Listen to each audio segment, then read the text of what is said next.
Sir, you're about to see something really special. Really thought this part of my life was behind me. Frenzy disappeared with the drinking 3 years ago. Why now?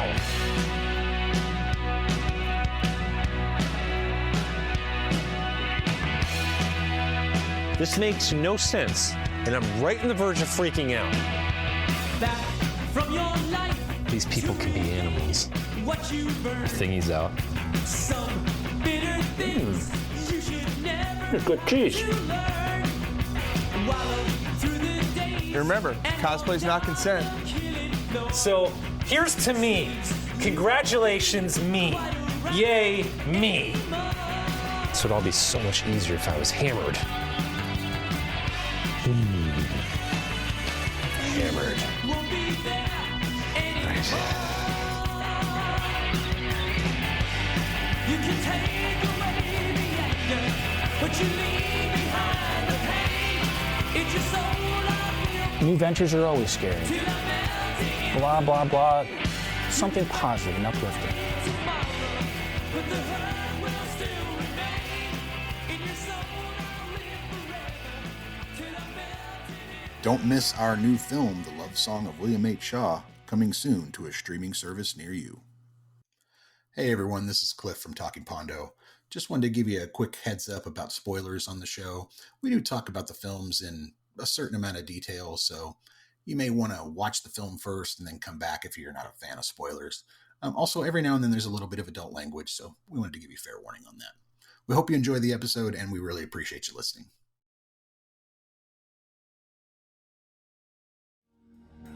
Welcome to Season 2 of Making Pondo and Talking Pondo. Talking Pondo is a podcast where Cliff and Marty give each other a film to watch and talk about them in detail. Some episodes will include a special guest. Making Pondo is a podcast where Cliff and Marty talk to people they have worked with and discuss their experiences on set.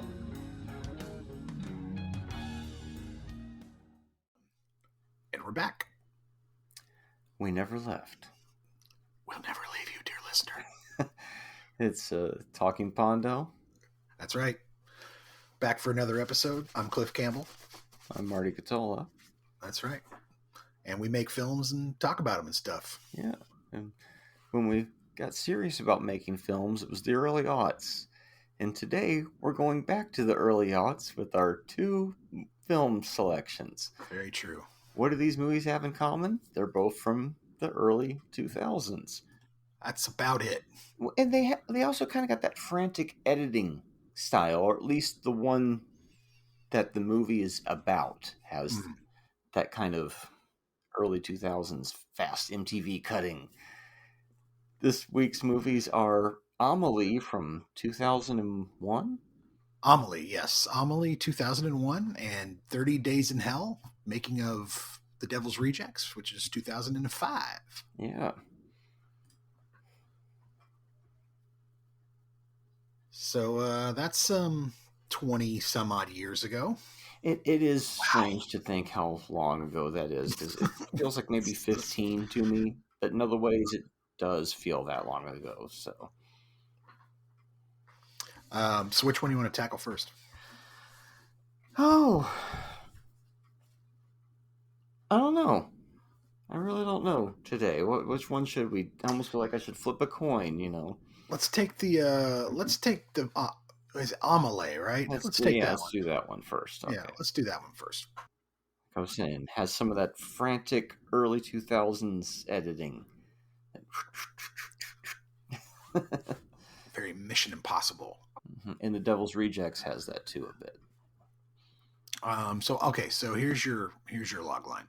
Despite being caught in her imaginative world, young waitress Amélie decides to help people find happiness. Her quest to spread joy leads her on a journey during which she finds true love.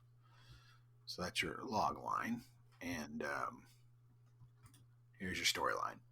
Story about a girl named Amélie whose childhood was suppressed by her father's mistaken concerns of a heart defect. With these concerns, Amélie gets hardly any real-life contact with other people, and this leads to her resorting to her own fantastical world and dreams of love and beauty. She later on becomes a young woman and moves to the central part of Paris as a waitress. After finding a lost treasure belonging to the former occupant of her apartment, she decides to return it to him. After seeing his reaction and his newfound perspective, she decides to devote her life to the people around her. Her father, who's obsessed with his garden gnome, a failed writer, a hypochondriac, a man who stalks his ex-girlfriends, a ghost, a young suppressed soul, a man whose bones are as brittle as glass, and the love of her life. But after consuming herself with these escapades, she finds out that she is disregarding her own life and damaging her quest for love. Amélie then discovers that she must become more aggressive and take a hold of her life and capture the beauty of love, of which she always dreamed. There you go. Well, that was a long one. Yeah, and it really covered the whole movie too. Some of these things cut out halfway through. Yeah, I was re-listening to one of our episodes a while back, and I literally, I think in the middle of it went, what AI wrote this? It was terrible. I think it was 3 or 4 episodes ago. But yeah, so 2001, starring, what is it, Aubrey Tautou? Mm-hmm. So you had never seen this? No, Jean-Pierre, no, I'd never seen this at all, huh? It was one of those ones that people, it's like, there's another one like that I haven't seen. It's like Water for Chocolate. I haven't seen that one either. Oh, I haven't seen that one either. Yeah, but I had seen this one. People go, "Oh, you haven't seen Water for Chocolate? Oh, you should see Water for Chocolate." Oh. So yeah, so right away it looks to me like it looked like a fairy tale, or at least a film that's sort of trying to remove you from reality. Like none of this is real, right? You know what I mean? Yeah. It's kind of like a tween movie for somebody in their 20s. Yeah. It has I mean, I like the way that they stack all the storylines together and kind of have some threads that she's pulling throughout it. But it's kind of that classic story of like, here comes the person who changes all the lives of the people around her. That classic story.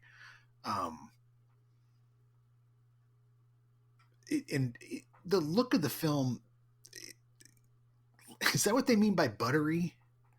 And it was pre-buttery too, or proto-buttery, I guess you would say, Proto-buttery? because movies weren't that. So it was just heavy cream then. Mm-hmm, but in that case, that was an actual decision, while as it becomes like a fad later on, or at least it seems that way to me.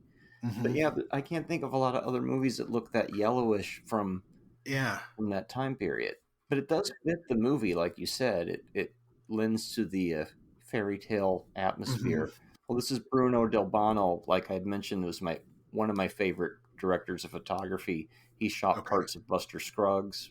Mm-hmm. There's another one that we had watched, but I just think he captures some really interesting images, and it makes sense that he would end up working with the Coen brothers, right?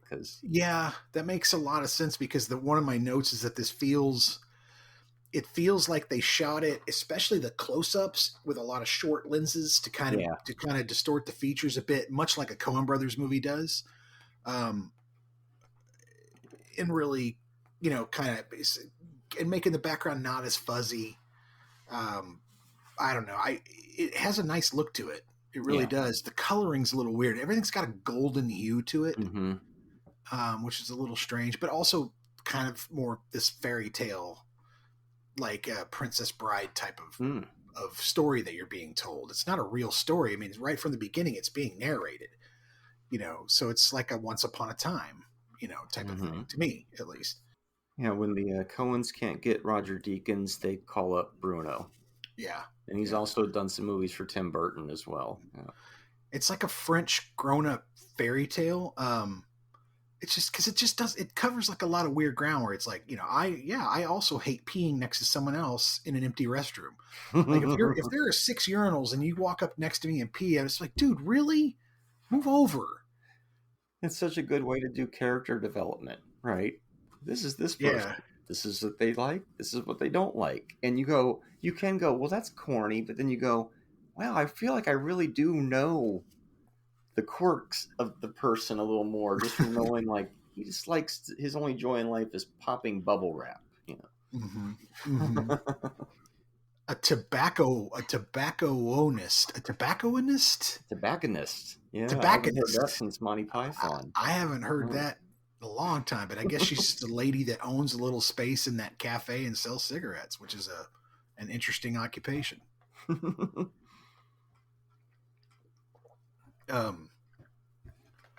Yeah, another note I have is Dream Paris or Fairy France. It's almost reality, but it isn't. Like the whole movie is just going to be like this. Like it's going to be, and it's kind of whimsical in a way. Like it's not super serious.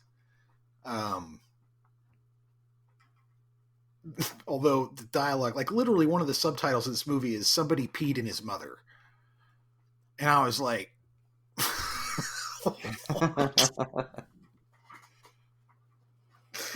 oh, somebody peed in his mother. Sure. Yeah, there's some raunchy aspects of the movie as well. Mm-hmm. Yeah, there's some weird. It's a French movie, so there's like casual nudity, Mm-hmm. not grotesque and not long or anything. It's just like boob, boom, there's a boob.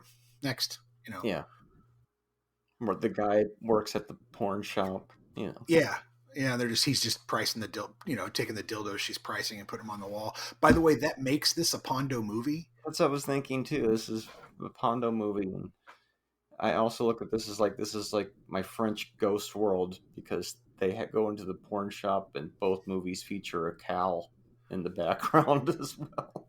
I'm like, they're both 01 too, and I'm like, what was in the air at the time? But yeah, total Pondo movie, because you're having serious scenes. You're having a comedy and a serious scene in a yeah. Take notes, people. There will be a quiz later. Yeah. In the Party Animal, you have these two weirdos who have an entire discussion about nuclear arms treaties and nuclear war using dildos to represent missiles. That somehow goes into, I could have been a contender. That's right. It's all going to tie together, people. Oh, that's good stuff. So this movie's 2001, but this movie feels mid to late 90s to me. Mm-hmm. Like, I mean, it doesn't feel like it's post-Matrix. It feels pre-Matrix to me. Yeah. Although I will say, one of the other things is that I really enjoy the use of speeding up and slowing the camera down. Like that's really well done. The undercranking is really well done. The slow-mo is really well done in this film. It's very smooth and used to very good effect. Yeah, because in some of our previous weeks, you were talking about how that was throwing you out of some of those movies. Yeah, this they used it because they used it for effect. They didn't use it to fake me out. They used it for effect, right? Like they didn't use it to make the car go faster. They used it to make the world or time slow down or things kind of shift, for a character's perspective or in an aspect for the viewer. And I thought that was super effective, like really, really effective. It's visually it's a gorgeous movie. The colors are kind of strange, but once you get used to them, it's a really pretty movie to watch. Mm-hmm. The details are all there. All the small details are there.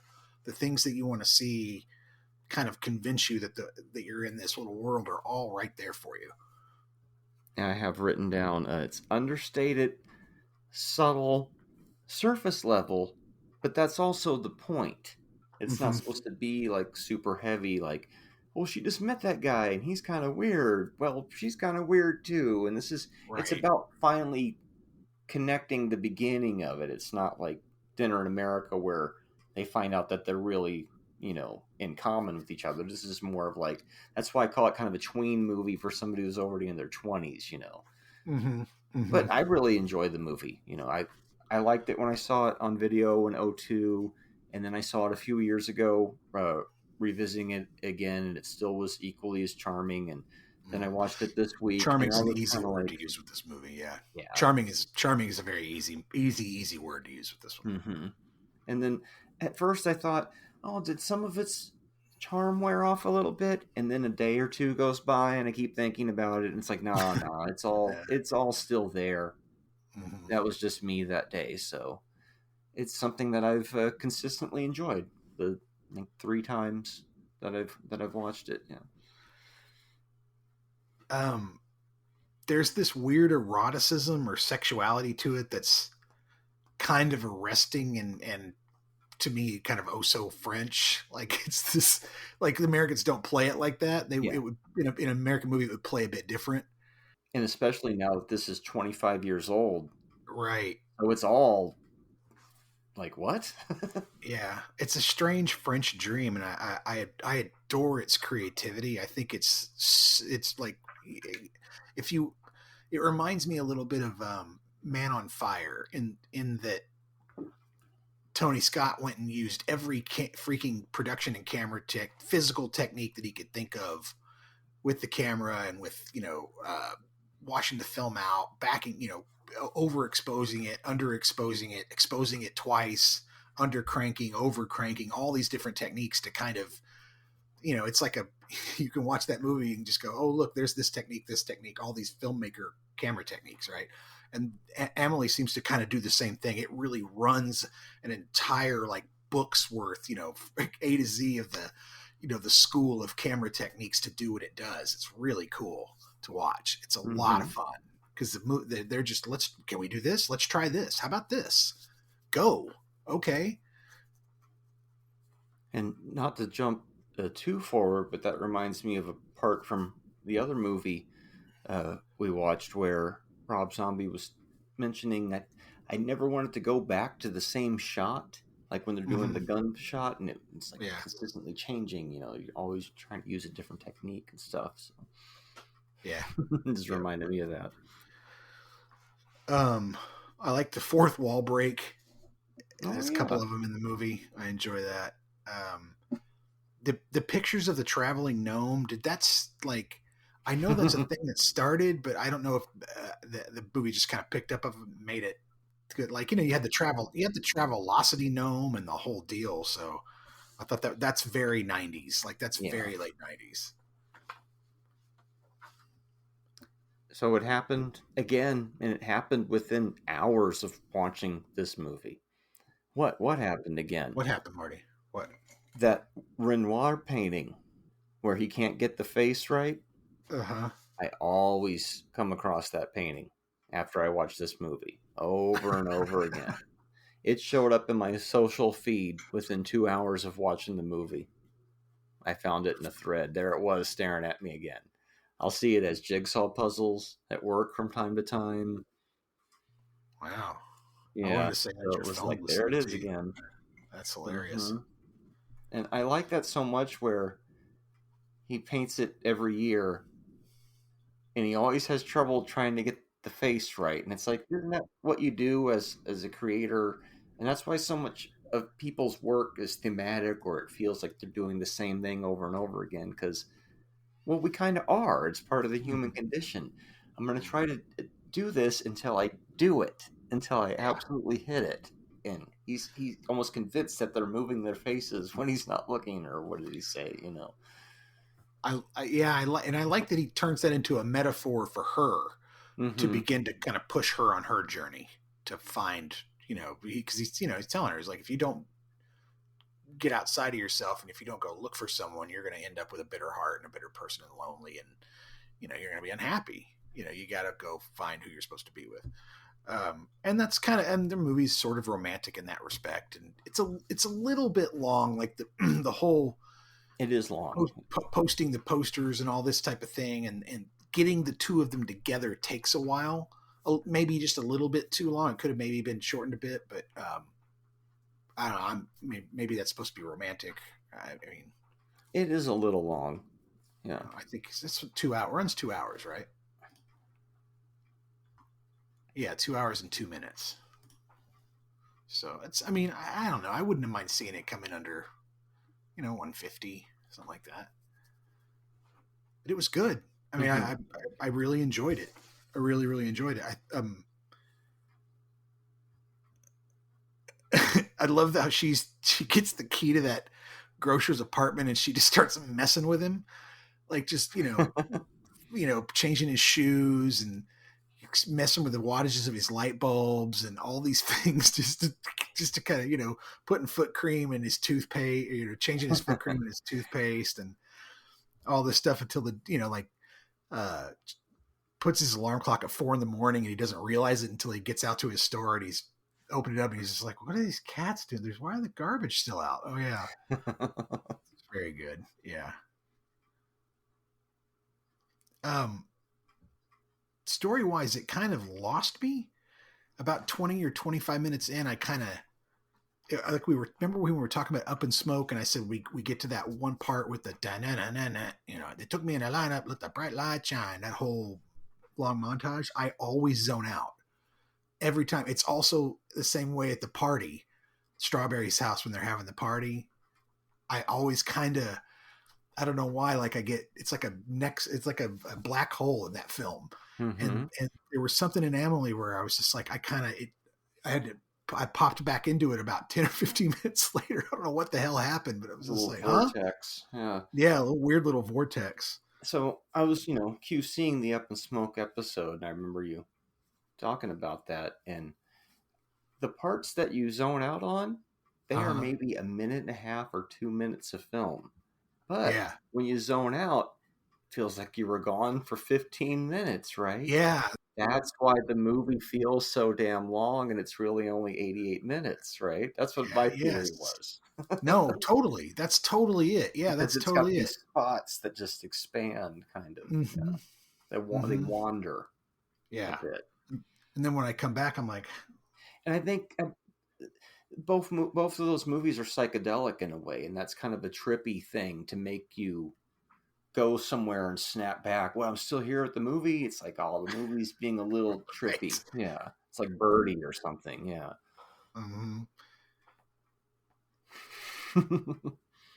Yeah. Everything in the movie is like sort of just like overblown or sort of louder or more colorful than real life. You know what I mean? Down to even the fine details, which I think I really like that. It really creates this reality that's an alternate reality. It's just off enough that it's like I said, it's like a fairy tale or like a story from a book, like Addams Family Values.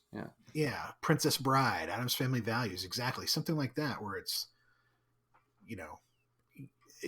so you can kind of just sit back and not take it too seriously and sort of enjoy the ride rather than get critical with it. And and I was QCing the Friday Barbie episode. We kept saying, stop pulling at the strings, stop pulling at the threads, and this movie, that one's not meant for that. This movie doesn't there's nothing in the movie that makes you want to start pulling at threads, because it all very linear connect. You don't question. It's presenting its specific reality to where she's not going to get in trouble for any of the things, right, fucking with the grocer and stuff like that. That's the part where I was like, oh, she's just breaking into this dude's house. Okay, yeah, he deserves it. And I've decided that I'm the person that's going to dispense justice. Why does that sound so familiar? Why does all that sound so familiar? That's basically what the movie is. Yeah, she decides she's going to be the one to do that. And then there's the whole photo booth subplot that comes in where there's love at first sight or whatever, even though they have no idea who they are. But if she's obsessed enough with that photo book, maybe they are supposed to be together. Right. Well, and it was nice to see that weird like moped thing that he pedals to get started, because I haven't seen one of those in a very long time. And I was like, when I was a kid, I always used to think this was so cool because you could pedal them, or you could kick the pedaling, you could turn something on, engage something and turn the motor on. So it's kind of like those e-bikes that they have now, which is pretty neat. I need to get one of those. Be able to travel 30 miles an hour on electric for a while. All right, be like Pope's Exorcist and shit. Yeah, beep beep, hey, para food, hey, bless you, beep beep, yeah, hey. I can imagine that's going on in the same universe as this. I apologize to all my Italian listeners out there. Amélie has a thing in common with the last week's movies. Oh yeah. Somebody fell on somebody. People fall on each other in Rush Hour. People fall on each other in SOB, and one person falls on somebody in Amélie and kind of sets the story in motion. That's right. The suicide. That's right. And that's the other thing. This movie's just very weird. It's got a very Gilliam-like sensibility to it, where it does like, hey, this woman fell, jumped off this building while my mom and I were at this place and we were coming out of it, and it killed and landed on my mom, and now my mom's dead. That's to me very Mm-hmm. Gilliam. That's very, But it's a rom-com. yeah, it is. It does have a lot of dark moments to it. Yeah, the Gilliam is a good way to explain that, to describe it. Yeah, it feels like that. Even the next day after watching this movie, I was reading a thread where somebody's like, man, the post office is taking forever to get my stuff and the tracking number's all messed up. And then one reply was, well, did you put a gnome in there with it? Because they're known to go off on journeys and take pictures. And I'm like, I just watched that movie again. So I guess it's still in people's consciousness. I get it. I mean, it's again, charming's an easy word for it. He keeps getting those pictures in the mail, like, here's the gnome. He's like, what? So good. Here's the gnome in Paris. Here's the gnome in Switzerland. Oh, look, the gnomes come back. And that inspires him to go on his travels. Yes. And then he goes on his travels. He's like, look, if this stupid gnome's going to go somewhere, I'm going to go somewhere. Mm-hmm. I mean, I appreciated that, you know. It's very much like Uncle Lou from Indian Summer, you know. Mm-hmm. Might as well throw you in the lake the same day they threw him in there if you're not ever going to do anything ever again. It's up without being as depressing. Well, it's that type of movie. I mean, I can't think of any others, but listeners, you can hit us up and tell us. But like those movies where the stranger comes into town and starts, you know, changing people's lives or affecting people's lives, or, you know. Isn't that called Max Dugan's Returns? There you go, Max Dugan's Return. There you go, or that Michael movie with John Travolta where he's an angel. Oh, Freaking, I don't know. I can't even think of the others, but Michael's pretty close though. Yeah, just like 90s. Come to town and change the. Yeah, anyway. And it turns out the changes we made along the way were the blah, so, you know, something like that. It was a nice try. It was a good try. I'm going to give it 4 stars. Yeah, that's what I give it too. I think it's pretty flawed. It's got a few little things. It's a little too long and so on that I can't give it a 5, but it's pretty flawless and smooth. It's a good movie. Would I watch it again? I don't know that I would immediately go to it to put it on, but if it was on or if somebody else wanted to watch it, I'd be like, yeah, I'll put that on. I'll watch that, you know, but I don't think that's why I'm not going to give it a 4.5. Yeah. I don't think it's going to be something that I'm going to put in my repertoire to rewatch, but I sure liked it. Mm-hmm. Yep. I give it a 4 as well. Yeah. Nice. I thought maybe for a second there I was going to go 3.5, but then I realized no, it's got too many things that work too well. You can't drop that. And time Killer cast. Time has done well to it. It's been well to it. Yeah, it's kind of, and that's another, like, it's timeless. That movie's going to work. That movie's going to work for years and years and years. You know, its CG is even subtle. Yeah.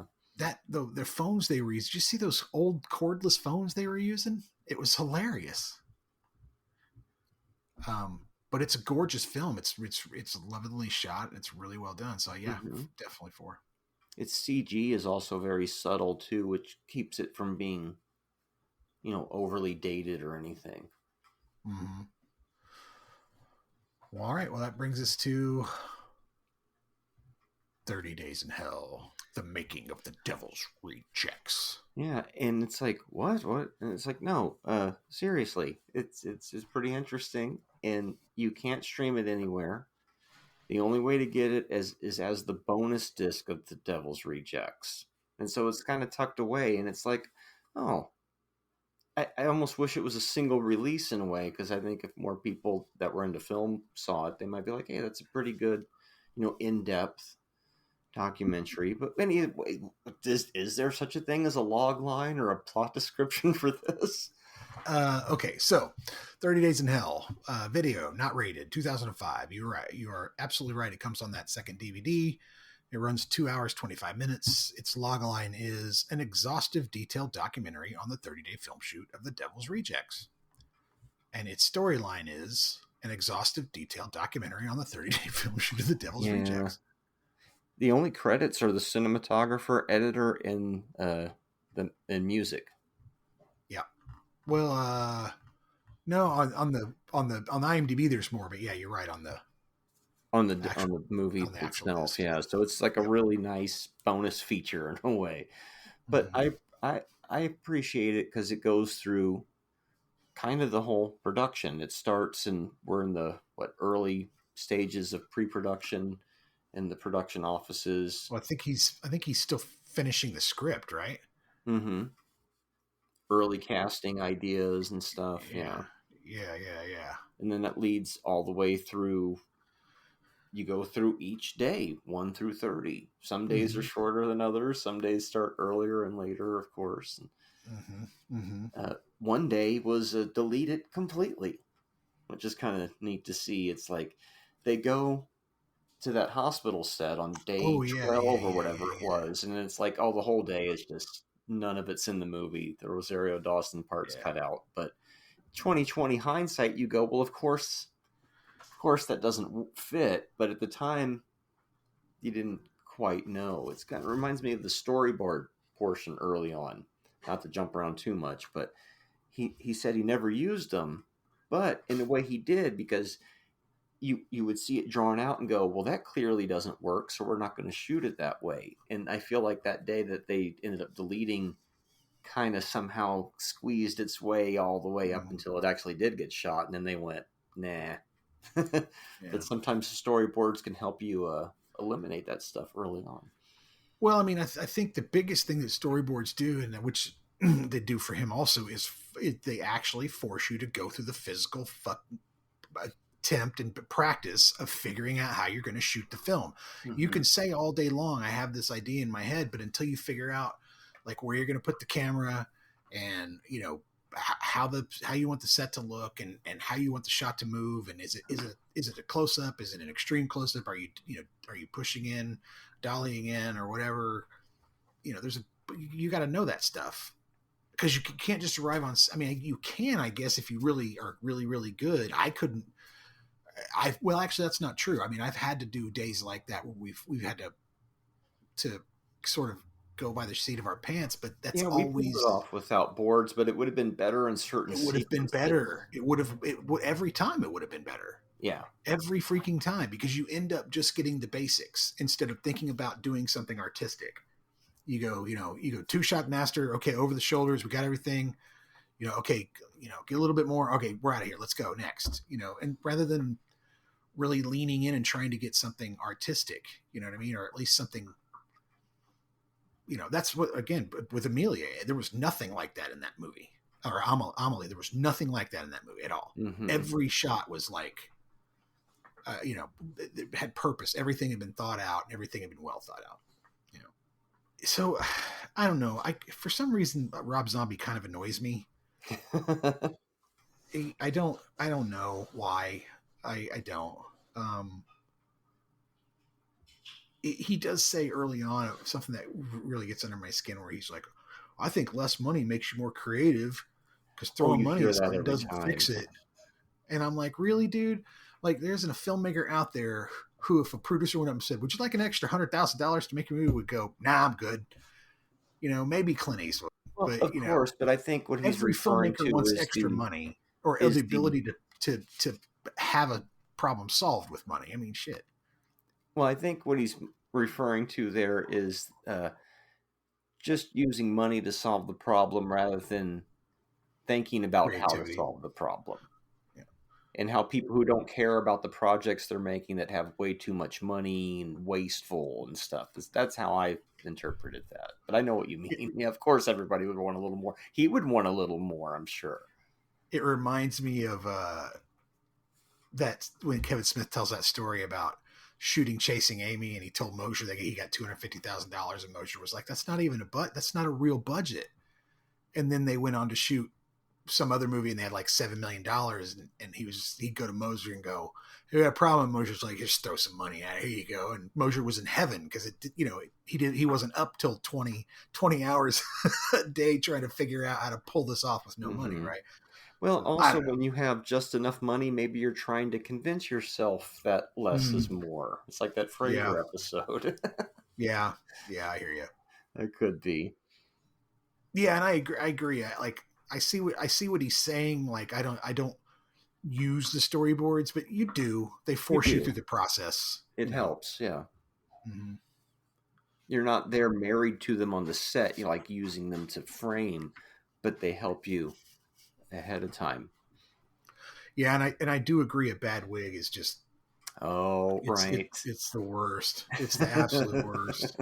And Mosley's was pretty good. Yeah, it's It really interesting was. how it's like just shave the head and then they graft the hair on there so it just you don't see a seam. Yeah. Yep. It is So- interesting how they have to make the same, like a couple of prosthetics for each day, and they're making like the next one while Yeah. they're shooting. Yeah. And here it is the next day. We made 4 of this piece to go on dude's face. Well, they talked about that guy Tiny and how every time they'd have to put him in the makeup, they'd have to tear it apart, like because it was a 1-day use, so you're having to make them over and over again to get through the shoot. Jeez, man, that's insane. But I guess that's what you got to do. That's what they do. Yeah. Yeah.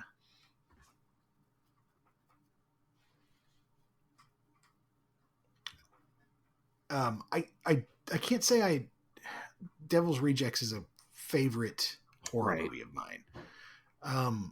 In fact, I'm starting to realize that other than like Texas Chainsaw, I think one of my least favorite types of horror is that redneck kind of horror. Right. Like it just it's this, and I think it's like, what did Joe Bob call it? A redneck cinema. Redneck cinema, yeah. Some of it works for me, but when it goes off, it really goes off, and I really don't like it. Some of it's really great. I prefer to watch the making of rather than the movie at this point. But Devil's Rejects, I think, is the closest anybody ever got to making a Texas Chainsaw movie again. In a way, he took the elements of part 1 and 2, and even got some of the same actors. And other people try to do kind of, and I'm like, well, at least he got that kind of feeling to it. I don't necessarily want to watch it again, but there's almost some like Henry Portrait of a Serial Killer uncomfortability moments. Like the part where Bill Moseley was like, this part's bumming me out, man. I don't want to do this scene or whatever. And he's like, takes him to the side and he says, art is not safe. Right. Just like, wow. And then he went and did the scene. But it's true. You just do it, man. You're here to make the movie. I know it's rough, but this is what we signed up for. That's the whole point of making it. No sensitivity coordinator on that set. They didn't have him back then. So that brings up a question that I have on my note here, which is, I think, maybe I'd love to hear your take on this.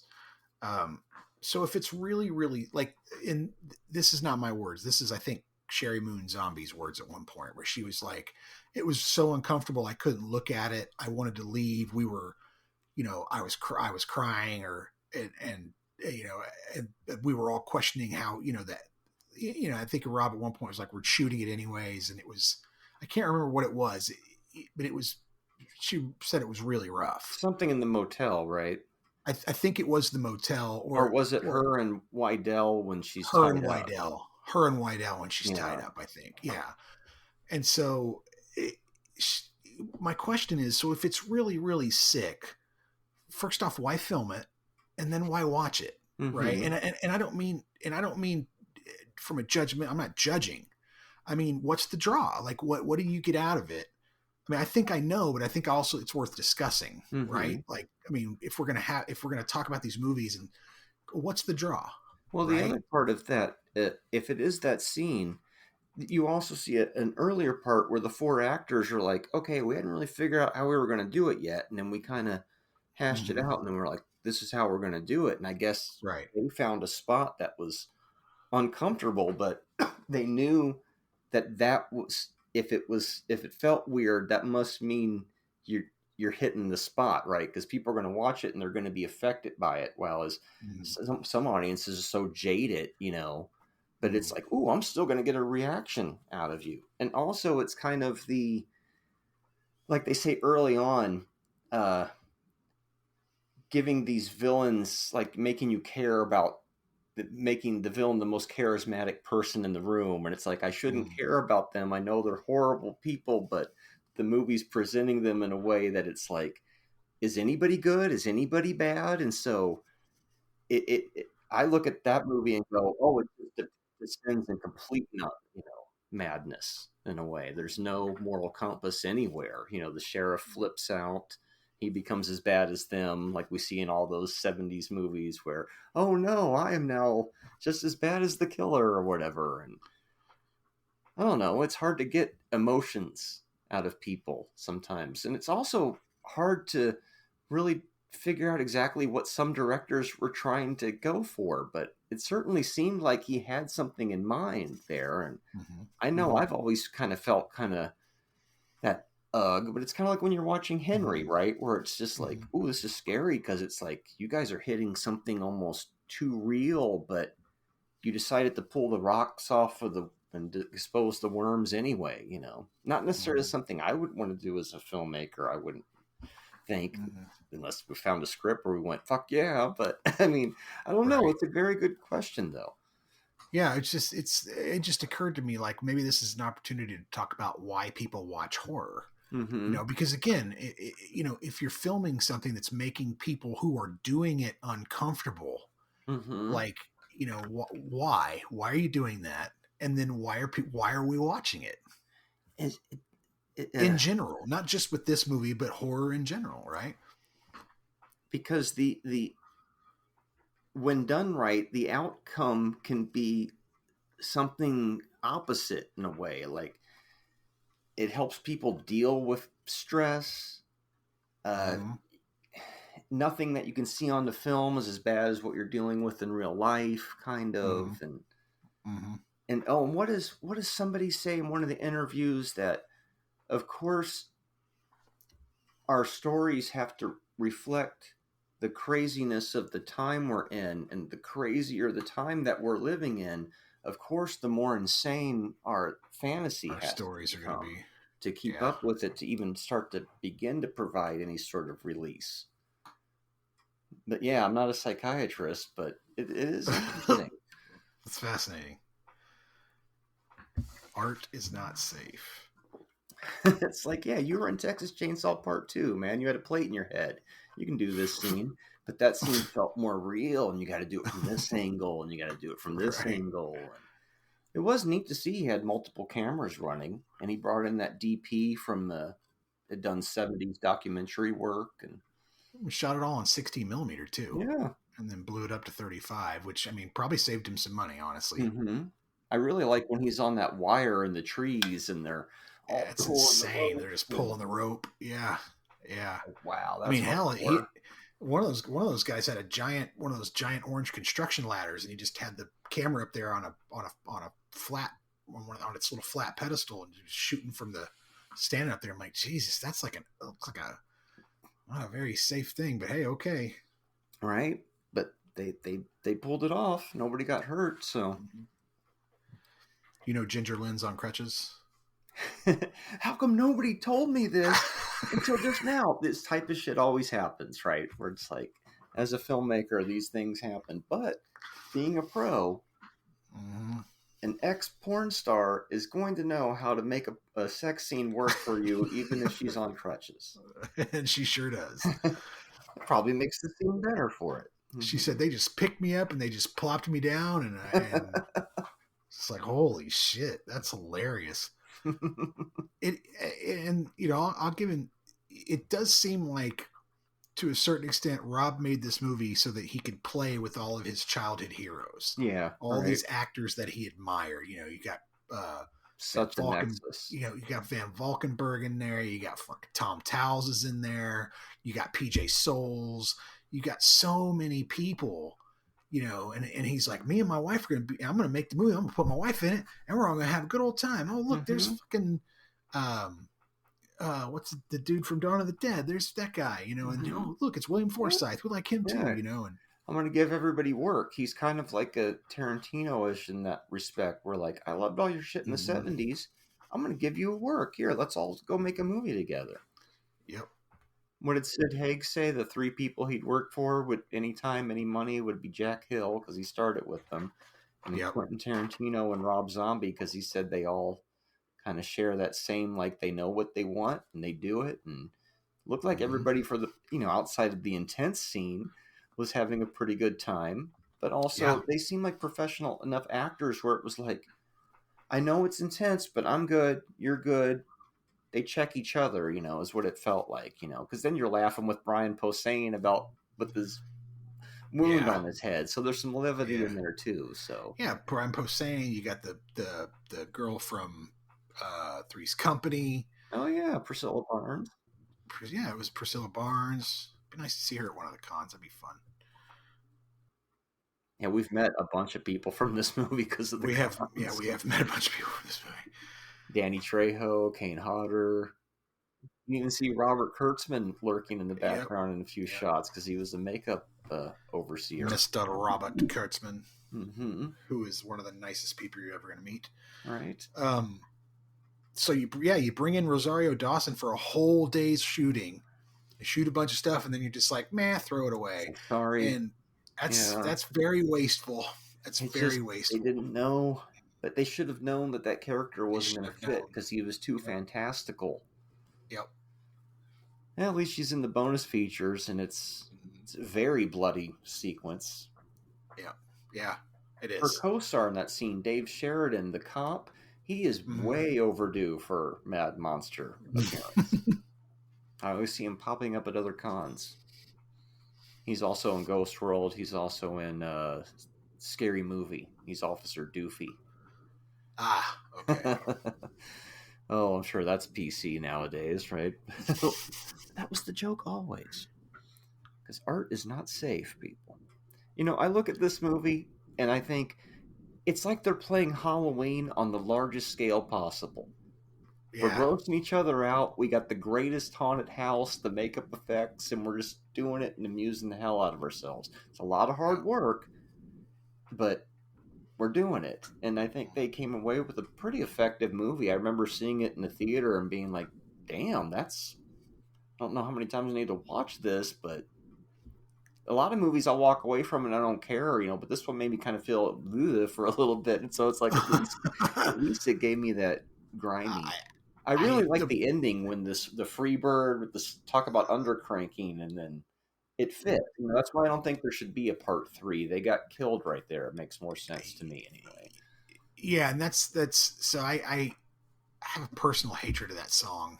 I loathe that fucking. You remember how you were talking about what movie was it that had the disco in it? Oh, Priscilla, Queen of the Desert. You were just like, the disco's killing me. Well, that's that 70s for you. That 70s, you know, like I can kind of tolerate a little bit of it because it was, you know, like some of the stuff was in Dazed and Confused and Shares a thing, but that Freebird just makes me want to punch somebody in the mouth. I hate that song so much. Well, don't watch 31.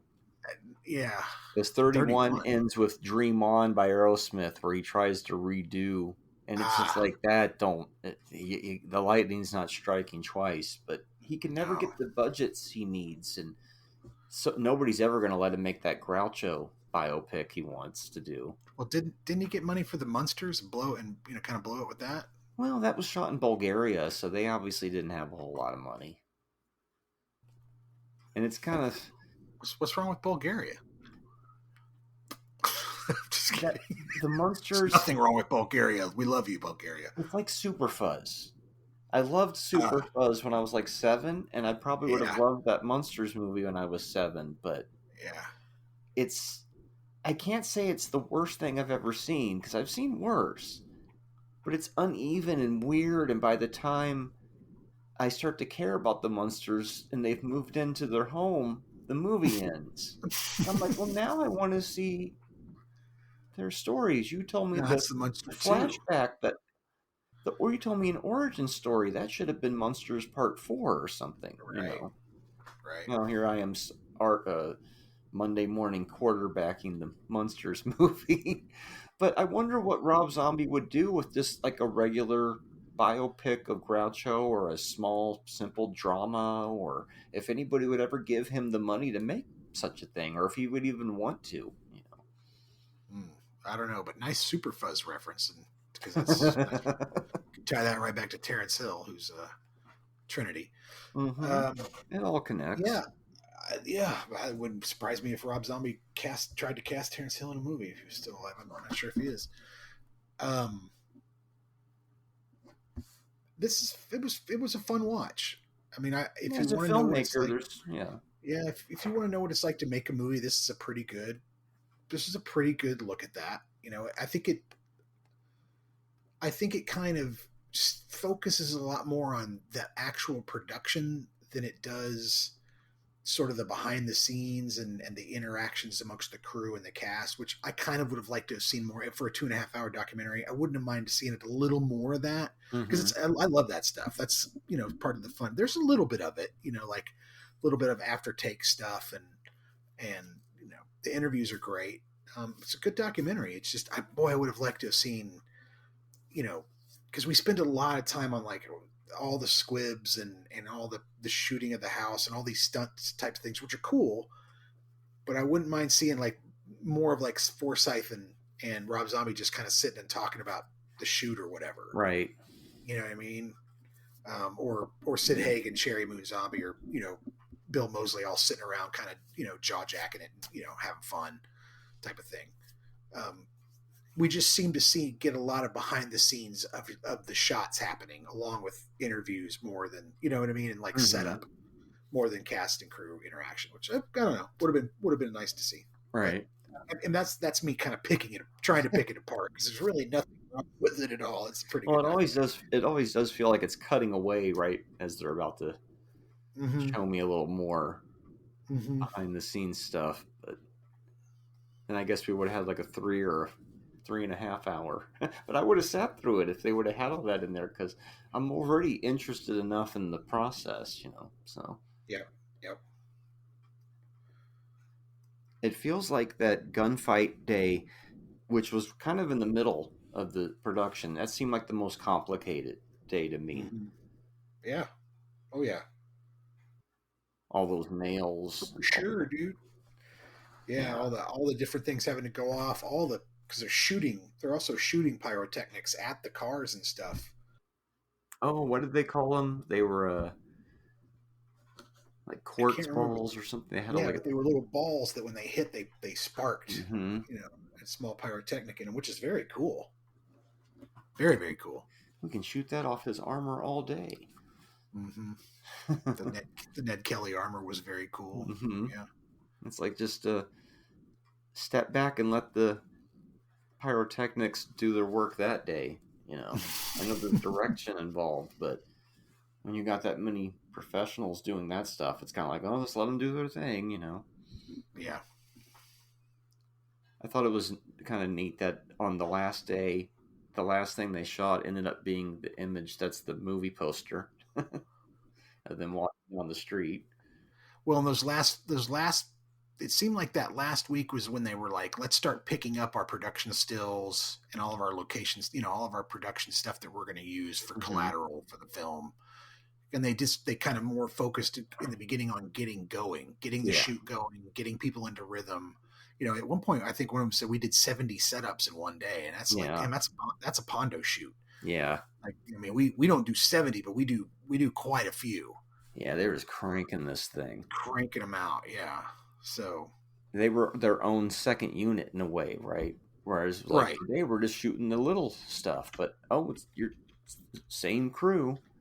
And yeah, I mean, I guess you could count the special effects like stuff that they did later, like the blue screen, for like the effects that they added in later for like throat cuts and stuff. You might maybe you could consider that second unit.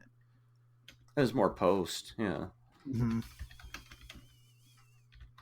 Like they started with like the fake commercial thing, and that wasn't even day one. That was like a pre-day, and some of that stuff is in the movie. All the Daniel Roebuck stuff, and then day one happens. I'm like, oh shit! And I like how he managed to get all of locations. He's like, you take a couple more feet, step this way, here's this location. You step a little bit more, here's this one. And they're building that while I'm shooting on this. And it's ready like a half hour before I show up at it because they're just, cranking it along. Mm-hmm. Yeah. Yeah, he got lucky with that little town that he found, or that little ranch place that he found, because that was really pretty nice. Because you can kind of set up, you don't have to move around a lot. Yeah, you can tell the world wanted that movie to happen because he kept running into your regular filmmaking problems, and yet the solution kept presenting itself every day, and it worked itself out, and he ended up making what many consider to be a horror classic from the last 20 years. People still talk about it. I mean, I'm not watching it all the time. I'm not making you watch it. In a way, it was kind of like we got the highlight reel of it. Well, maybe it stands out to me. If for E.G. Daly's performance alone, it stands out to me. Yeah, E.G. Daly's quite good in it. But maybe we'll tackle it. I haven't seen it since it came out. Maybe we'll tackle it for Halloween, for the Halloween spooky month. Yeah, because now that we next year examine the ins and outs, like even the picture that Ken Foray and E.G. Daly signed for me, I was like, oh shit, that's like the next to the last day of the shoot. It's one of the last things they did when they're standing out there on that porch. This is a trip. For some reason, we've met so many people involved with this movie. It's like this horror nexus film. It's just so strange because, I mean, there's so many people in it. I mean, I got my Too Close for Comfort connection with the Deborah Van Valkenburg. Too Close for Comfort. All right, she was Jackie on there. She was. That's your Ted Knight connection. It's insane because you say you always love a good Nexus movie, and this is definitely got This is a hell of a Nexus movie for sure. For sure, that is undeniable. Got the original Bigfoot, Matthew McCrory, I think was his name, right? 7'6" tall. He was the yeah. They even had like a stunt double for him, which was surprising. He's like, where did you find another guy that freaking tall? Wow. I mean, I thought Tyler Mane was tall at like 6'7", but then 7'6". It's like, holy shit, Tiny was huge. Well, Rob Zombie and Howard Stern have the same birthday. It seems like that's how it goes from what I've learned with the business. Like most of the large mammals are behind the camera or are stuntmen, and most of the actors I've met are short. They're not. They're 5'10". They're 5'8". Growing up, I thought they were all huge. I thought they were all 6 foot and over. I don't know. And William Forsythe was really cool to talk to as well. Hopefully they bring him back to the con. He was pretty chill. Yeah, I think that would be freaking awesome. Here's another thing I noticed this time I thought was kind of neat. When they're shooting at the hotel and the woman runs out of the hotel frantically and she doesn't have any shoes on, but they put these fake feet bottoms, foot protection. And I'm like, that makes total sense because you're going to destroy your feet running on those rocks. But she can do it as many times as you need to, and it doesn't hurt or anything. Foot Crocs. Yeah, that was kind of cool. Just basic things, and little sleight of hands and tricks. And you watch the movie, and you're like, oh, I feel like I'm going to puke. And meanwhile, it's just somebody doing a magic trick. Going, oh, I got him.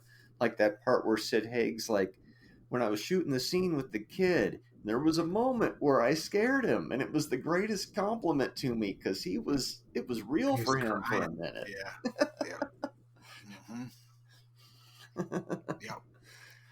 It just makes me want to go back on a set more than anything. I hear you. You can definitely tell everybody really enjoyed working with each other and being on the set, and it seems like Rob runs a pretty chill set. He doesn't run a tyrannical type of set or that type of thing, which is, that's the way to do it. I don't agree with the whole,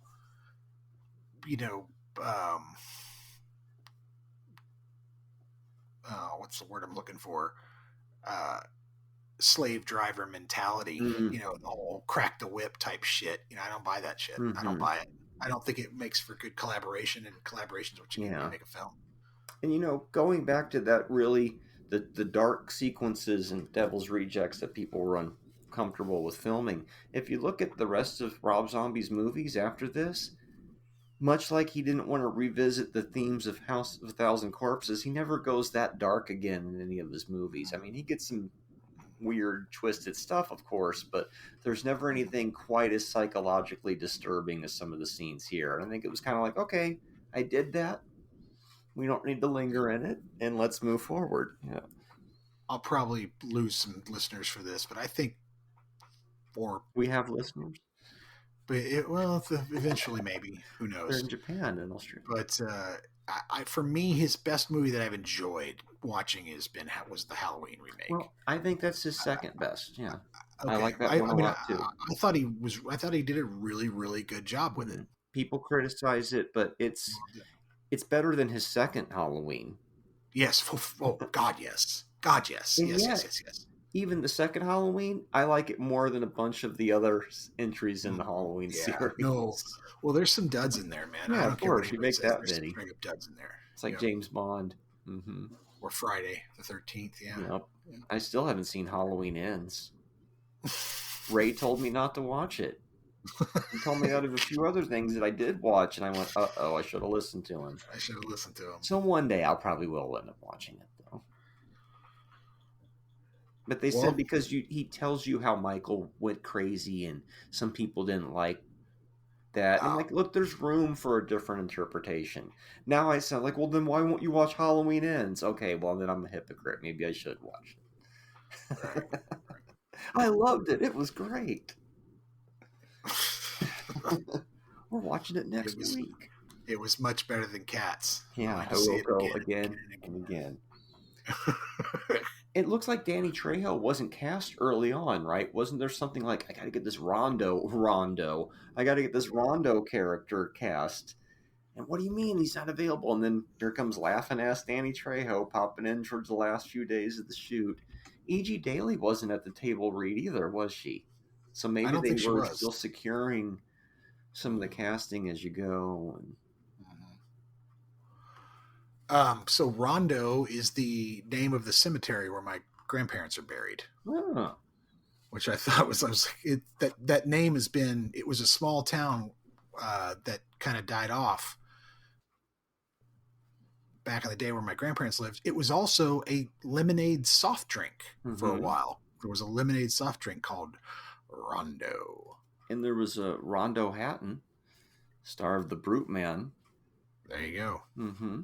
And now they give out the Rondo Awards every year in his honor. Yeah. Rondo, kind of like Pondo. And then there's Danny Trejo playing Rondo with Diamond Dallas Page, another person I haven't run across yet from this movie. Trejo playing Rondo for Pondo. I love it. Right. You're not going to fuck these chickens, are you? There's just like occasionally some weird, like, they're just, at the end of the shoot, they're just kind of having fun at that point, it felt like. And yet that's things in the movie. Right? So. And always good to see Ken Foray in there just cutting it up. And yeah. So if it's possible to give something like this a rating, what would you give it? I would give it 3.5 stars, I think. I think it's enjoyable. I'd rewatch it. It's not the best documentary about filmmaking I've ever seen, but it was, of course, compelling at times and really good. And yeah, I think 3.5 stars is pretty solid.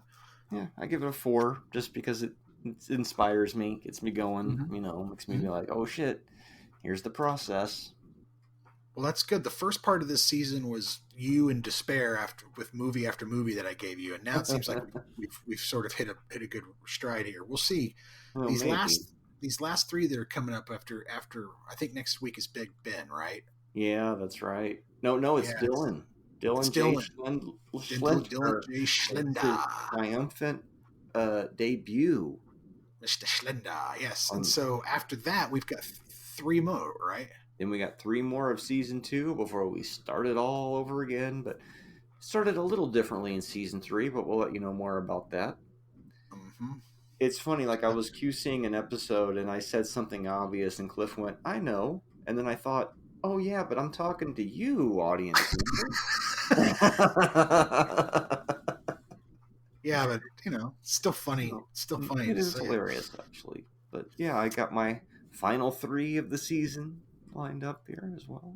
I've got a list, but I'm still waffling back and forth. I think I'll go first this time, though. Ooh. So we're going to stay in the early aughts. Mm-hmm. We're going to harken back to an episode that we just did with this actor. Uh-oh. We're going to do Shanghai Noon. Oh, okay. With Jackie Chan. So it's the Rush Hour engine, right? Like you make a video game, but you've changed all the things. It's the Jackie Chan 5 Unreal Engine that they are now applying to the West, to the old West. So it's Red Dead Redemption 2 with Jackie Chan and Owen Wilson. It's a good elevator pitch. Should be pretty fun. I'm giving you a Pondo movie. Give me a Pondo movie. It's very much a Pondo movie because, well, let's see how do you even phrase it? You can't go there. It's not safe. Well, there's nothing to do there. What would you find? Maybe a little flag, a little emblem of my countrymen.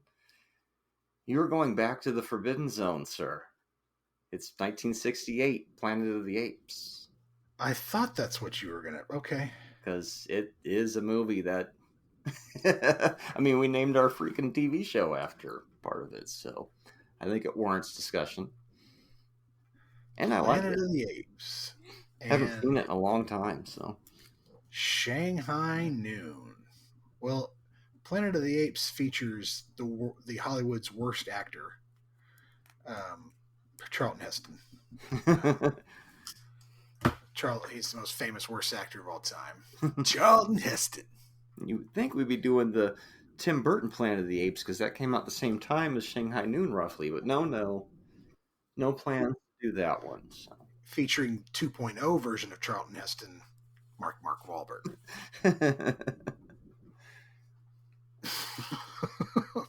All right, then. Well, that's it. Planet of the Apes and Shanghai Noon. Yeah, that was my wild card pick because I kind of went off the beaten path. Interesting.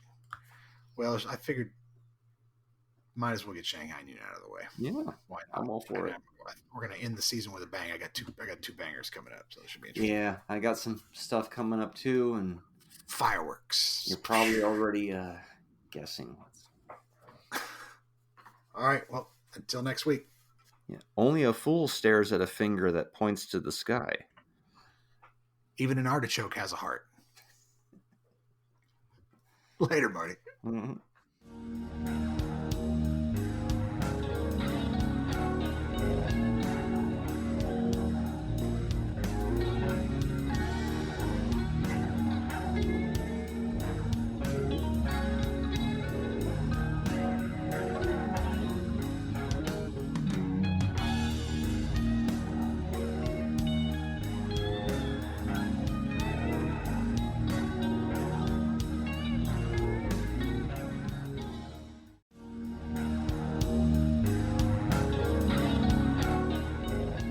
Support the show on Buzzsprout for only $3 a month. Give us a 5-star review on Spotify or the platform of your choice. And be sure to like and subscribe to our YouTube page.